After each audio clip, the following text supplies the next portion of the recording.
राज एगो बा गजब के, चाहता ने काहल सबके, पर समझ ना आवे का कहीं।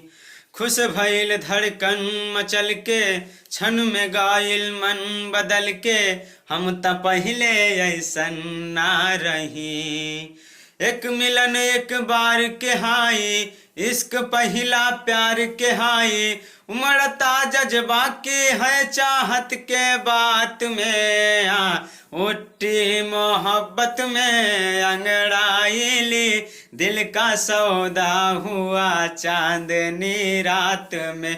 वो उनकी नजरों ने कुछ ऐसा जादू किया, लुट गए हम तो पहली मुलाकात में। ओ उठी मोहब्बत में अंगड़ाईली, दिल का सौदा हुआ।